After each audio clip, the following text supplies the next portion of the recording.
Aquino. How are we doing out there? Welcome to our Sunday morning show of Day 3, and welcome to the World of Tanks Arena. I can promise you we have an incredible show for you this morning. It's going to be very loud. You've heard the announcements. We do have hearing protection available in the gift shop. But then again, you can always just go like this. Right? So, my name's Jeremy Blowers. I'm the Executive Director and one of only 3 full-time staff at the Canadian Tank Museum. So, all of the people you're going to see in the show, the reenactors, those operating the vehicles, those behind the scenes, those that welcomed you at the gate and in the gift shop, they are all volunteers. Aquino would not happen without the 150 volunteers that came out this weekend. So let's hear it for the volunteers so they understand that you appreciate them. Wow, this is a small but mighty crowd. I think there was about 3,000 or 4,000 people here yesterday, and you guys are almost as loud, right? So this is our morning show. But before we get started, the MC of the Gulf War segment and President of the Canadian Tank Museum, please welcome Mr. Alan Duffy.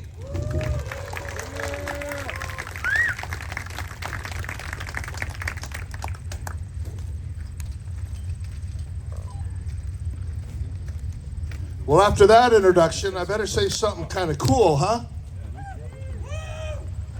Well, the first show you're going to see, you heard, is the Gulf War, and we have been collecting Gulf War vehicles for the last 10, 12 years. And the interesting part of all the vehicles you see over there, many of them, we've actually found the original crew from 34 years ago in the Gulf.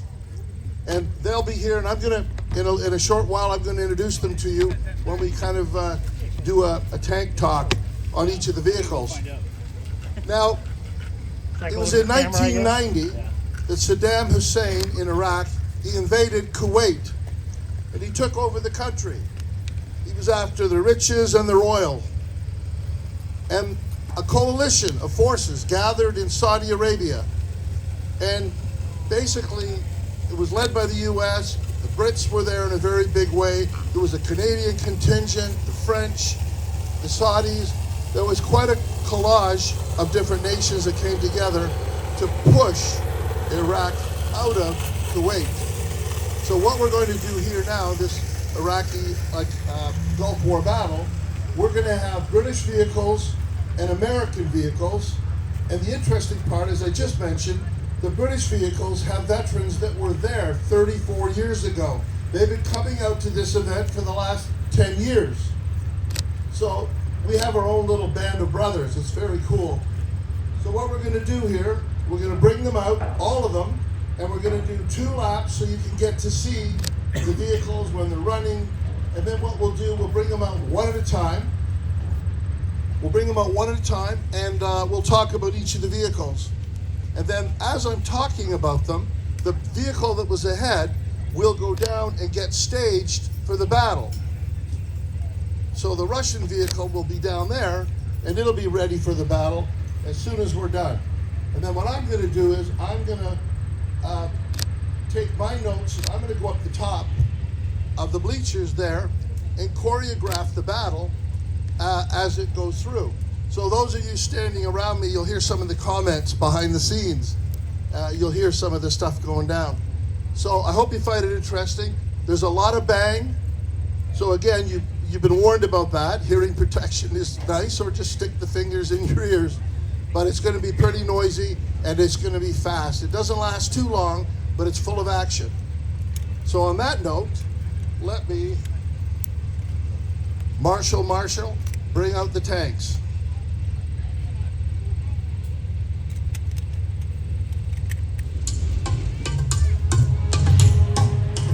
The first one we'll talk about is led by the T-54.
This is a Russian T-54. This was one of the largest mass-produced tanks by Russia. It was also produced in a few other countries, but it was one of the highest number of tanks ever produced. This particular tank we got from the Jock Littlefield collection in California, and it was actually in the movie Courage Under Fire with Meg Ryan and Denzel Washington. If any of you saw that, this was the key tank that was in that movie. So when we got it, it wasn't running very well. It was all jammed up, and of course, our 200 volunteers got onto it, and it runs like a top. It smokes a lot, but that's the nature of it. You'll see we have the Dishka. Can we fire a couple of rounds? Listen to this. Oh, yeah.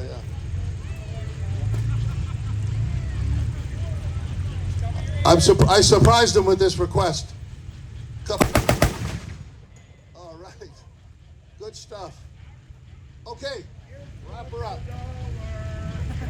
You're going to hear a lot more of that. And that's going to be firing at the British and Americans.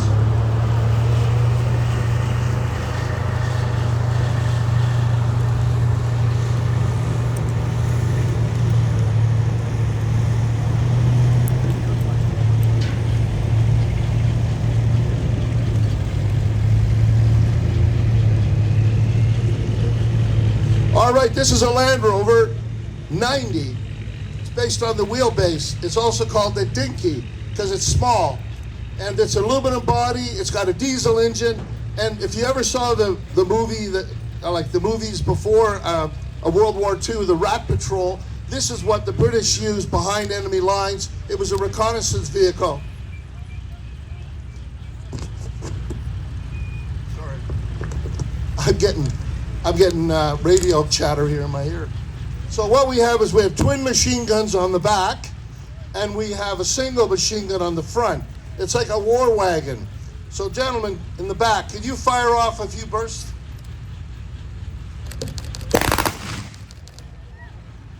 And from the front, can you fire that off?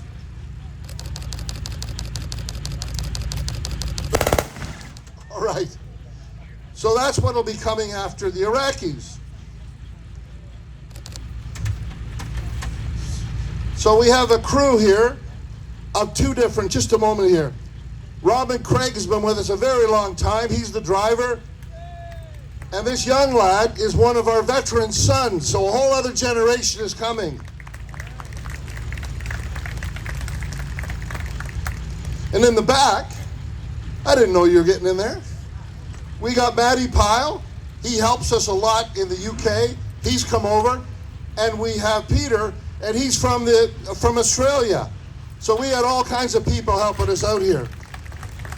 Okay. All right, thanks, guys.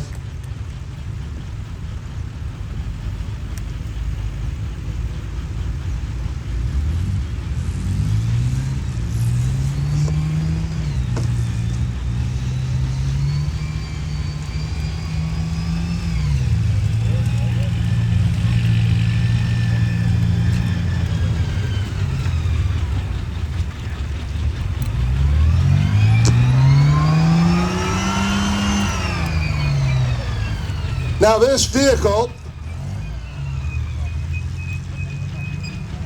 this is a Scorpion CVRT. Here we go. Combat Vehicle Recce Track. Did I get that right? Okay. Now what we have about this is an aluminum magnesium alloyed hull. It's very light. This came out in the early 70s. And this particular one, being a Scorpion, we have 3 of them. It's a 76 millimeter. Now, we're going to have it, you'll see it firing, but we're not going to give you a sample of it. I'm too close. It belts out about an 8-foot flame. And I should point out that our show, we don't have, it's not really firing. There's no projectiles. It's all Hollywood type stuff. The cannon actually is a mixture of oxygen and propane, and it's put in through a circuit board and solenoids and a spark plug, and it goes bang in a very big way. So you're going to see a lot of that. Now what we have in the top is Les Critchlow, Staff Sergeant Les Critchlow. These gentlemen are all from the 14th, 20th King's Hussars. The driver is the original driver from this vehicle 34 years ago, Stu Craddock. And the gentleman who's the loader, the what? The gunner, I'm sorry, absolutely. He's the guy that actually pulls the trigger and takes out the enemy. That is John Whiffen. And John and Les, they were not in this vehicle, but they commanded their own Scorpions. We just didn't find theirs. We found Stu's. So that's the whole story behind this. So we have 3 of these, and this is one of 3 recce regiments that had Scorpions, regiments that had tanks, Challenger 1 tanks. These went ahead of the tanks to make sure that it was okay for the tanks to proceed forward.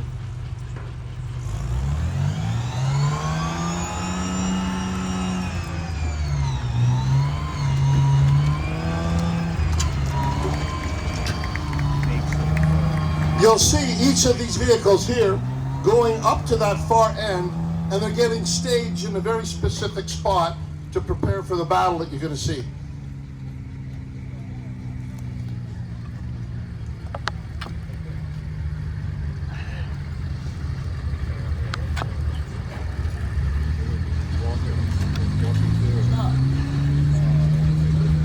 All right, if you don't know what it is, it's got to at least look familiar. This is a Humvee.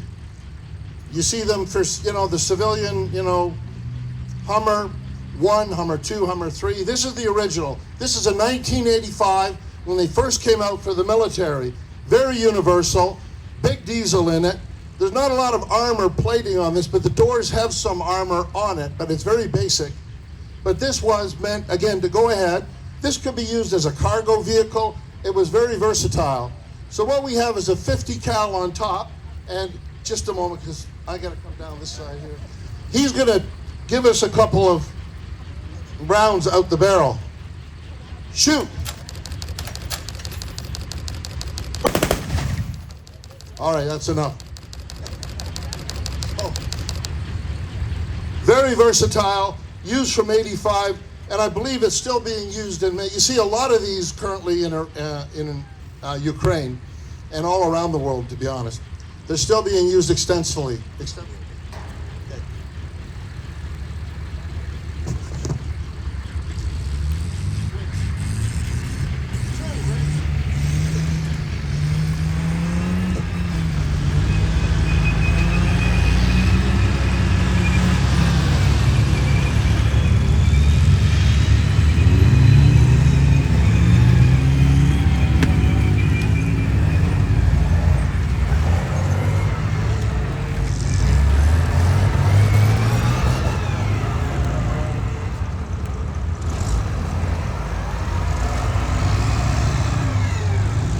All right, so I brought the 2 of these out together because when they are deployed, they are together. This is, I'll start off over here, just talking about the vehicles, then we'll talk about the crew.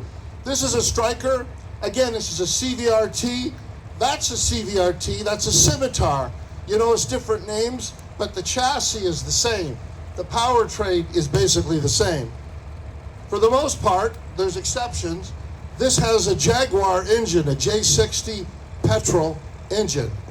The other one's been upgraded, but during the Gulf War, they were all petrol J60 engines. Now this one here, it's a little different because this is actually, this has a bank, for lack of a better term, of 5 or 4, it's 5, isn't it? 5 swing fire missiles. And these are huge missiles on the back. If you want to see them, come down to the Gulf War area after and talk to the vets and actually see this. This is the most incredible. It fires and it's a wire guided. So it goes out for 4 kilometers. 4 kilometers, that's 4,000 meters. And it takes out any main battle tank. Even today, it would take them out. It's that powerful. Now they've been upgraded and there's other means of doing that now. But at the time, so this would be in the field and you would have 4, was it 4 or 5?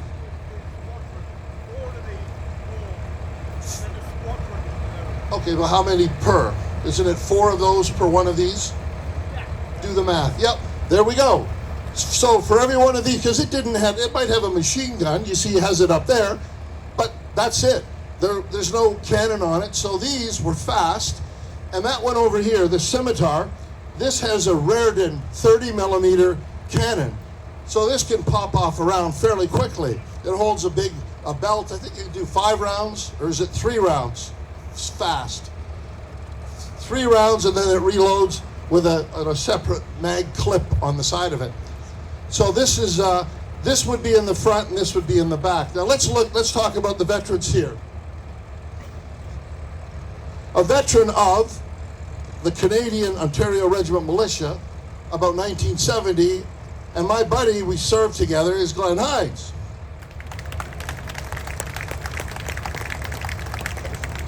And what we have up top is John Seeley, and he was, you commanded your own vehicle. Oh, you were a driver of the Gulf. And is it Peter Brad? You always mess me up with the names. This gentleman here, you ever had family photos and there's always someone doing a pose or something, and you know, why did the guy do? That gentleman in the front with the beard, I mean, he's innocent looking enough now, but 34 years ago, I think he was a bit of a terror. And the flag, this is something new we have.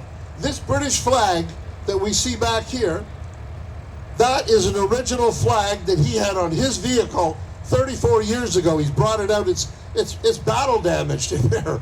So it's very cool to see that. Now over here, this is actually the crew of another striker like this. But because we don't have enough room on the field for 2 strikers, we put them in this scimitar. So we've got a good friend of ours, Rick Stewart from California. He drives up every year to crew with these guys. The guys up top, the commander of the vehicle is Sean Bannister. He commanded one of these strikers during the Gulf War. This is the Queen Dragoon Guards.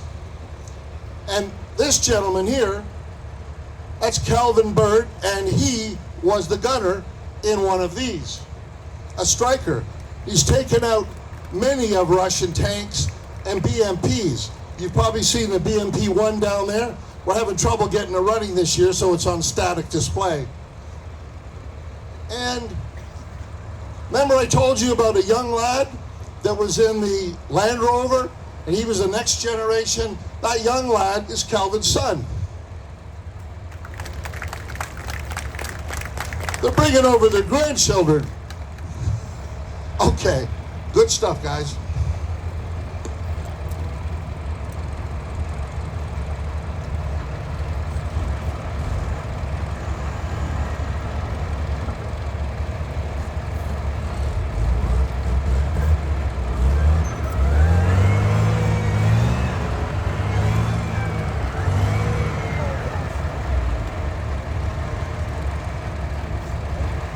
You'd never know we washed all these vehicles before the show. Oh.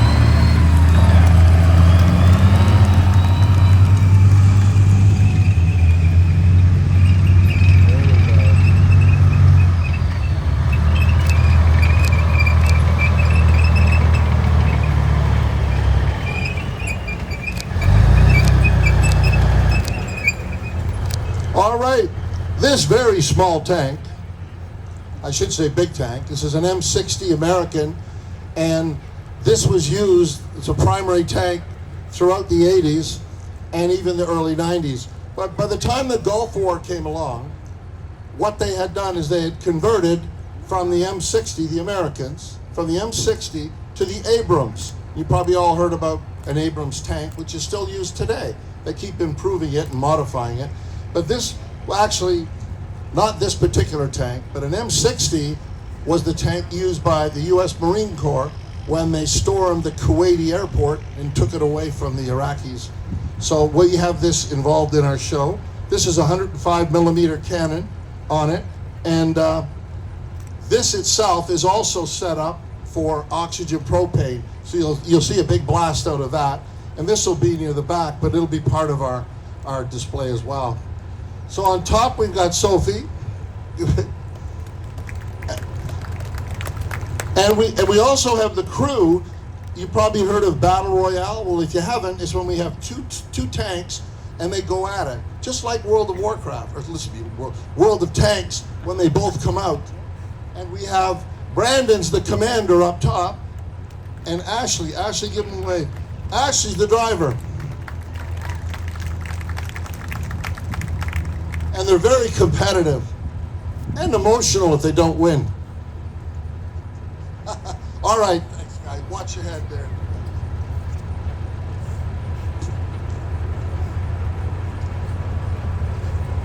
Rich, two.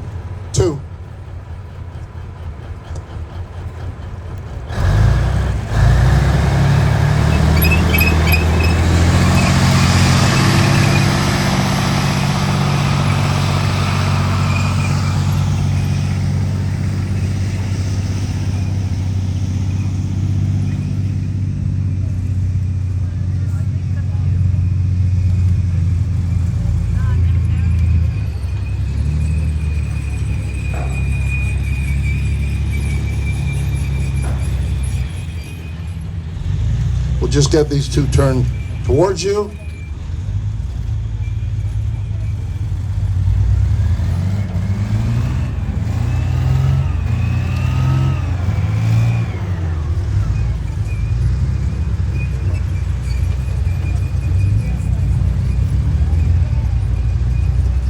Just stay there, we're good.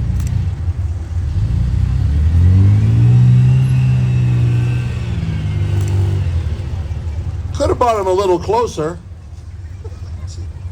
All right, he wants me to walk. Okay, here we have two Scorpions.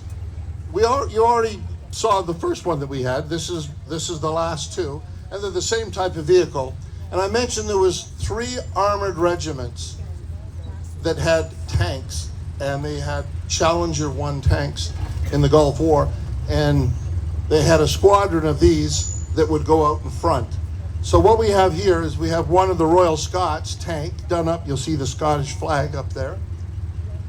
And so I've already talked about this. They have the 76 millimeter cannon, and you're gonna, all of these bark, they all bite, they all fire these weapons. You're gonna see this in the actual Gulf War.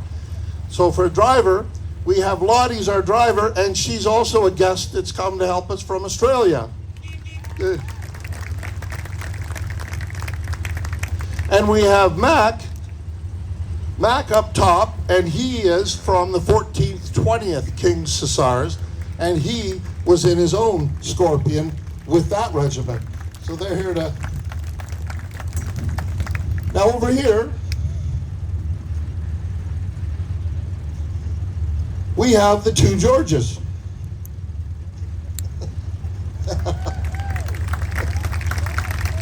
On the top of the commander, we have George Clegg. And he was with the Queen's Dragoon Guards. That's a Welsh regiment. And they had strikers. And if you want to speak to George, again, George Clegg, if you look at the big blue flag at the end there, see the big tower goes way up right by the nav tower? If you go down to the bottom, that's the CP, the command post. And George was a staff sergeant during that conflict, and that is where he's recreated the inside of how they had a command structure and how they recorded and looked at stuff. The driver is George Clark. George hasn't been here for a few years, but he was here several years ago. Now George has been asked, is this your vehicle? And George usually says, no, mine was blown up. And interestingly enough, and thankfully it wasn't successful, but when you get out of the battlefield, sometimes you can't differentiate between friend or foe. And George was in a vehicle like this, a scimitar, from the same regiment. This is the Queen's Royal Irish Hussars. And George's tank was hit by an American Abrams tank. So this Scorpion was hit, and the shell, now look where he is. The shell came right in here on that angle, roughly, and it hit the gearbox is here, the engine's over here. And the commander was not on the vehicle at the time, he wasn't injured. The gunner was up there, and he did take a bit of shrapnel, did he? So he was injured, but George, could you imagine, he's there, and an Abrams round hit right there. I've seen pictures of this tank. It's actually in one of the museums over in the UK. He's lucky he's even alive. So let's hear it for Lucky George.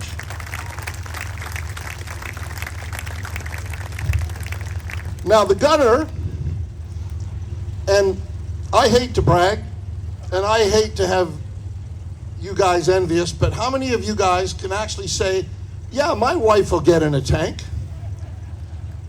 I don't know if you guys, how lucky you might be, but anyways, my wife's up there besides George Clegg, and I didn't have to twist her arm too much. Okay, guys, that's a wrap. Thanks.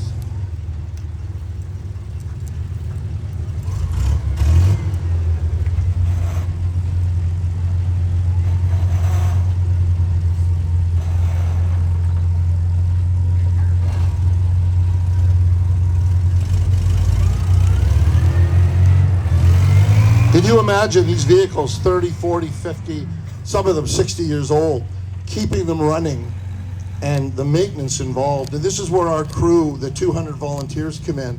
We have people that are specifically, learning how to change the oil, refit this, change up different belts and pulleys, and keep them running.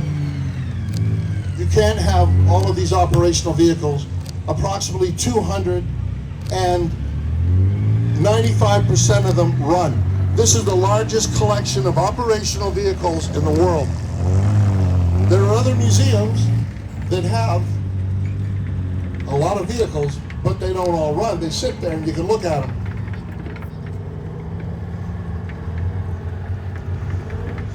This is an M113 universal carrier. They're using them in Ukraine right now as we speak. And they've been around. When I was in the reserves, and I started in 1969, I learned how to drive that. That was my first thing of armor. So they've been around a long time. Basically, Vietnam era is when they were really big, and they've never really gone out.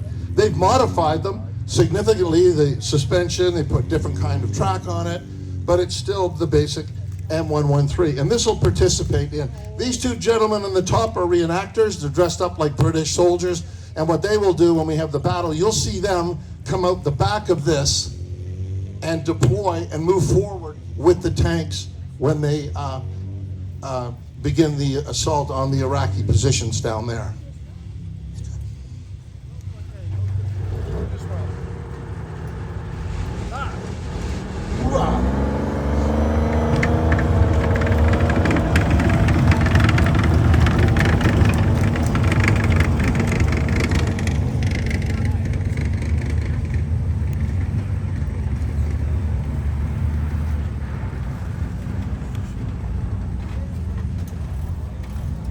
Just stay like that. Yep. Stop. Stop. Okay. All right. Many of you know what this is. This is a Ferret Scout car. Can you hear me way back there? Good stuff. Okay. This is a Ferret Scout car. This whole museum was started initially by something called the Ferret Club. It was in 1980 that there was some former colonels and some other entrepreneurial people. They bought, was 8 or 9 of them they bought from the Canadian government when we got rid of them. So we started, still have quite a few of them, but this one here was actually, I mentioned that what we would do is we would research a vehicle, we'd see one for sale, and I'd do the research on it because they're all numbered. This is 02CC25, and you could look that up online and find out where did this Ferret, what regiment had it at what time. So we were able to look that up. Then what we would do is we would, through social media, reach out to these guys in the different regiments and the different people. And a lot of veterans know each other from their own unit. So we have Jim Lindsay, the driver. And this was their vehicle. They lived in this thing for like 3-4 months. They slept at the side and slept under it during that whole conflict over there. And this is Joshua Russo Gill. He was the commander. You can imagine 3-4 months living with someone. They must have got along. 34 years later, they're still buddies. So this, it's interesting when you reach out to veterans and you first tell them, I think we have your vehicle, you get different responses. There's a gentleman named Calvin. I told you his son, he brought his son over this year. When I first spoke to him, his wife said, no, don't go. He's probably an ISIS guy and he's going to cut off your head. And I'm thinking, what? So anyways, there's a lot of people suspicious of a lot of different things. But anyways, Calvin's been coming over here. And these guys have been a real great addition. When we get it, they're usually green. And then when we reach out to these guys, they share pictures of what it looked like in the Gulf. So then we paint it and put the markings on it and everything to make it look like it looked in the Gulf. So then when they first come over, it's an emotional moment. I can remember, we have a video, it's called Armored Time Machine. If you look it up on YouTube, Armored Time Machine. These two gentlemen are interviewed and they share a lot of their personal stories and stuff on it. So it's very good. So let's hear this one bark. Let's get back here.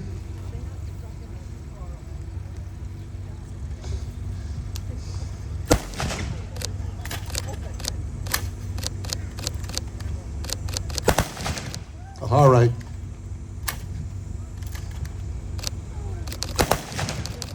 All right, that'll have to do, but we're going to hear that and many others. So look, that is it for now. You go ahead. They're going to stage over there. You notice they're all getting ready for the assault. So what I'm going to do now is I'm going to put this headset back on. I'm going to come up probably up there and choreograph the whole event. The Iraqis are down there. There's the T-54, and there's a few of them in various positions, and we'll see how that goes. Check. All right, let's hear it for Alan Duffy and the veterans of the Gulf War. Thank you so much, Al.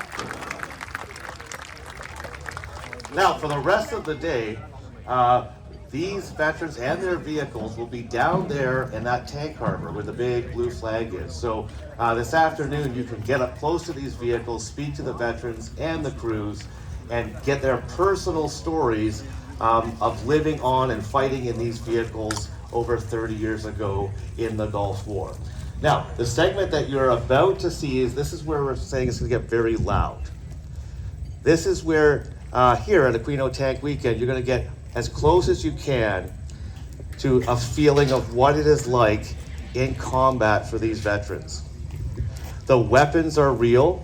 The ammunition is blank ammunition, but it is real powder. There are some simulated fire in the CBRTs. You're also going to see ground explosions. And I just want to give a shout out to a couple of companies that make that happen, that are helping us make history come to life.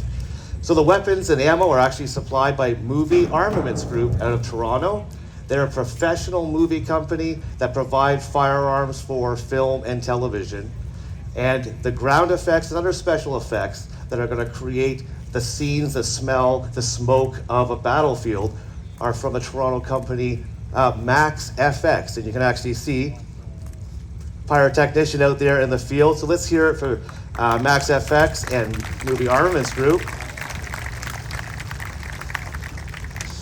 We bring the technicians and the veterans and the vehicles, but these two companies really make this show something that is very rare around the world. Now, so Al's made his way up into the top of the grandstand, and from there he'll be radio controlling the battle as soon as I get out of the way, and I'm going to get far out of the way. And this is going to be a very, very loud segment. So, are you guys ready? Yeah! You are so mighty this morning. Are you guys ready to see an intense battle reenactment of the Gulf War? Thanks for the help, Ferret. All right. Over to you, Al.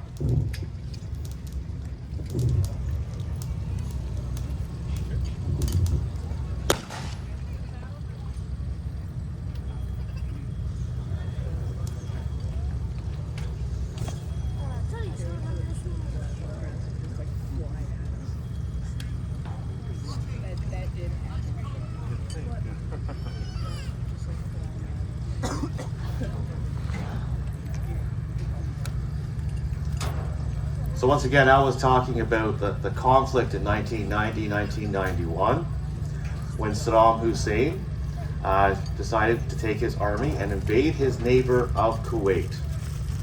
So an international coalition was put together to push the Iraqis out of Kuwait, and that led to one of the largest conflicts of the late 20th century.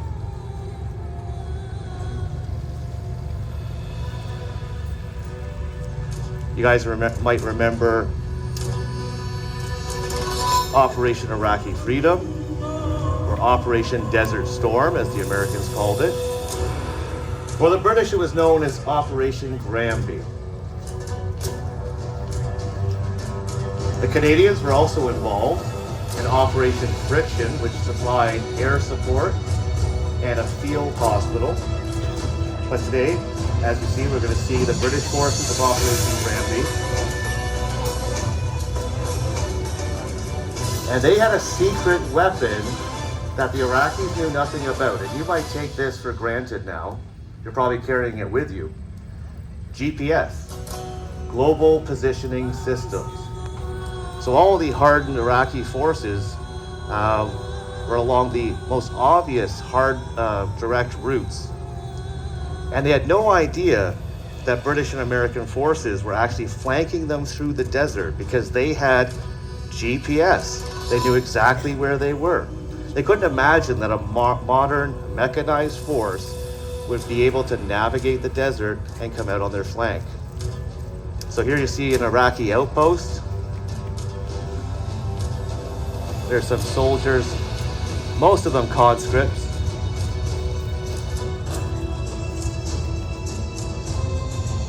They have no idea what's coming their way.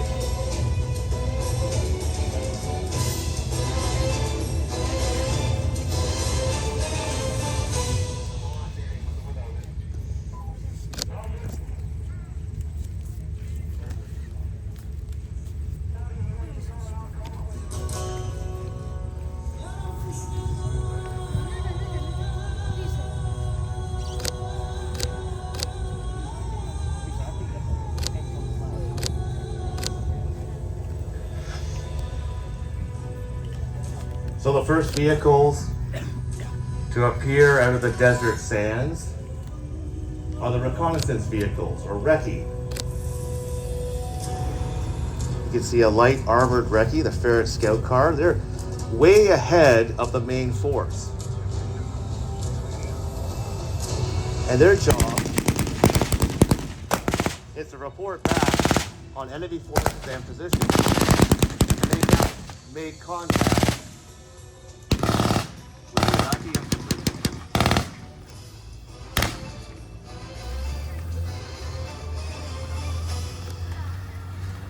You see the Ferret? Some protection for its crew. Dropping smoke. The elements can safely get away from these Iraqi forces.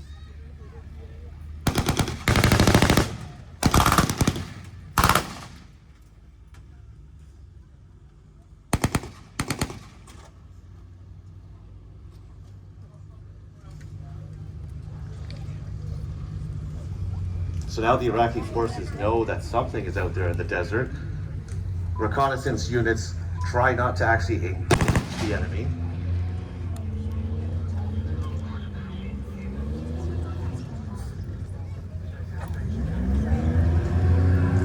You can see the Iraqi infantry now taking out the field.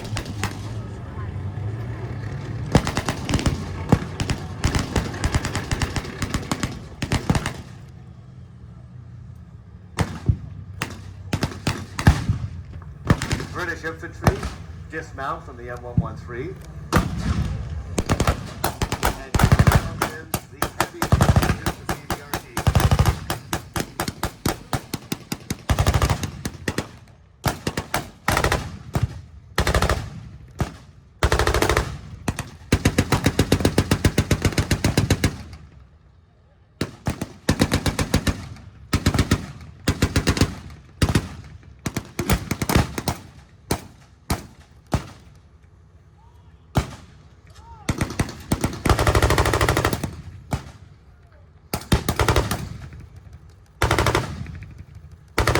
Iraqi armor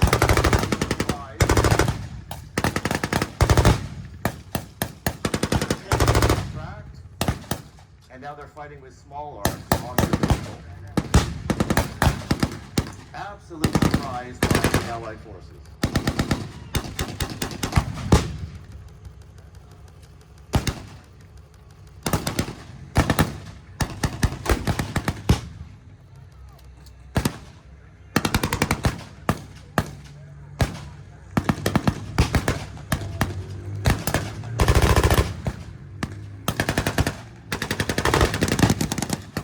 Armored reconnaissance vehicles now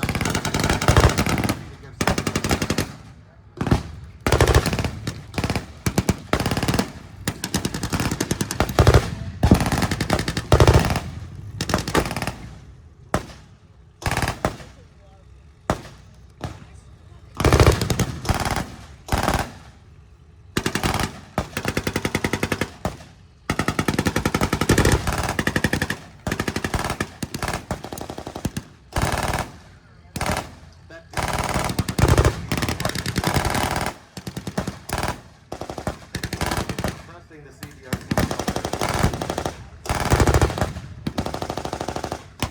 That kind of heavy can penetrate the light armor.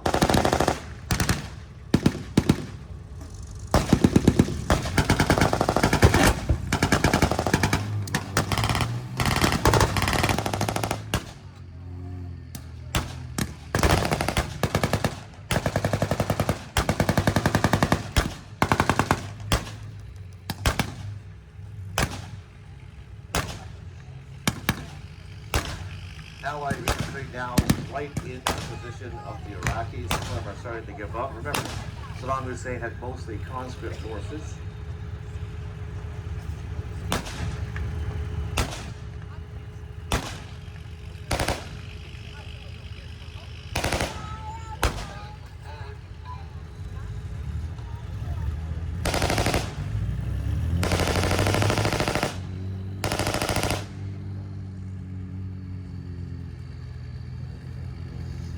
The Iraqi position completely compromised, completely caught by surprise. All of this fast-moving Allied armor coming from the desert because of their GPS.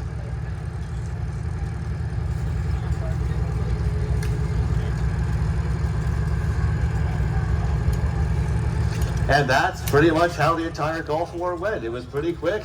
And let's now hear it for the reenactors and our veterans.